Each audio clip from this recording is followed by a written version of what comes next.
All right, this is the Kerr's yard. This is the Kerr's drift car. I forgot to start filming, so we're starting here. But thankfully, there is still much to do. So today, I ditched my short spring in the rear of the car and added a much longer spring and took the adjuster out. So the car actually sits a little bit lower than it did before, but it also has a longer shock stroke, which is a good thing. And then the other thing I did was I wired in this electric fan. It is a Flexolite FlexWave from Summit Racing.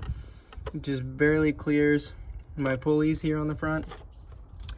I need to route this. I ran out of zip ties, so I couldn't like tuck it and route it where I wanted to. It's just kind of hanging everywhere in the bay. I'm kind of happy how I did this because it goes through the firewall. It's kind of legit. Kind of not, because the fan is always on and it's going to wear out a lot faster than it would otherwise. But it goes into the glove box to this thing which I didn't even realize existed, but it is an add a circuit fuse. So you basically just use your fuse box instead of wiring to something like people wire to go find something in the engine bay that they can wire to that has 12 volts with the key on. You just wire it into the fuse box. So you have less wiring in your engine bay. Looks a little cleaner. And if you ever draw too much amperage, you can replace the fuse instead of putting out the fire in your engine bay. I still have to align the rear of the car because I dropped it lower and didn't change my camber or anything. If I can't get to zero toe, then I have to order some Drift Tech toe brackets. And let me switch this camera around. Basically, if I can't get to zero toe, I'll have to buy some toe brackets to change my alignment so that I can still have at least zero toe and maybe toe in while the car squats on throttle. But yeah, there's that to do. And other than that, today I have a friend coming over helping me install underglow. And then I got a set of new trans mounts. These are in here. My old trans mount, I'm going to show you in a little bit, is just like a huge piece of 1/4 inch steel. And then this is the OEM. I've been told by Brian Howell that the best solution is to have solid engine mounts with rubber trans mounts because that eliminates most of the vibration in the cabin, but you still get the advantage of running solid engine mounts. I got some tie rods from SLR. I bumped into Max last time at Houston Police Academy with Lone Star Drift, and I bent one of my tie rods. I didn't really bump into him. I sort of slammed into him because I've been told these are not so easy to break. Anyway, I'm not going to unwrap it right now, but it's basically a tie rod that allows the tie rod to travel further into the rack, almost like it's got a tie rod spacer, but it doesn't. It's just built into the tie rod, so it still has the proper amount of thread engagement. I probably won't be able to use that though because the car already rubs as is with the SLR kit. So I got some rack spacers as well. They're just little shims or limiters to keep the rack from traveling too far. So hopefully installing those will go well, or the result of installing those will go well, and then I can like chuck backies and stuff without having to worry about the wheel slamming into the frame. Anyway, I'm gonna work some more and then film some more because I don't really know how to do this YouTube thing where I do both at once. So I just put the trans mount together real quick. I initially took it off because I swapped to a 6-speed and I still had a 5-speed cross member, which it turns out they're not the same.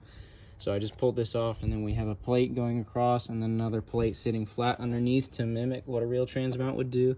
But there's no rubber or polyurethane in there at all, so the car vibrates like the apocalypse. Anyway. Alright guys, if you're just tuning in, you are seeing what James is dealing with. This is the underside of my car. This is something that belongs on an M3, but my car does not have it, so I don't know where it goes, and it just sort of dangles here. Not really a problem, not really the best, but it's fine. Much like my transmission mount, which is also not really the best. It's just this big heavy plate of steel. Today I am removing this, and I guess I'm gonna have to take the exhaust off. Fun times, here we go. Pro tip.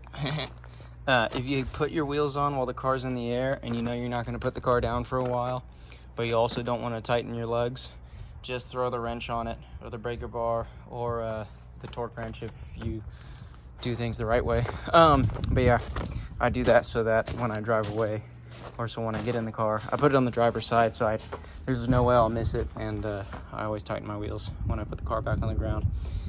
There was one time where I did not do that, and it didn't go well, so. This is my trans mount, one of the hardest bolts to reach, and I stripped it. I got it. And I got it by tightening it, because it wouldn't loosen because it was twisted loose, but it would tighten because the wrench would actually suck itself into the bolt while tightening. So I tightened it until I broke it and unfroze it, and now I'm loosening it, and it worked.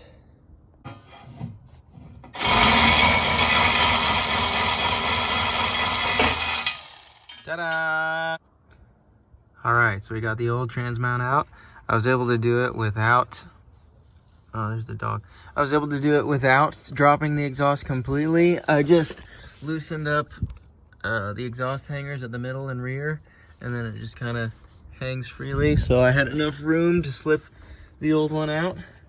And the new one is in, and looks great, but these are not the right bolts. The ones that I put in are of various length, but I believe they're all the right, or the correct thread pitch. So yeah, like 3 of them spin forever, but I guess that's fine. And I'll figure out later if they fall out or not. Vinny.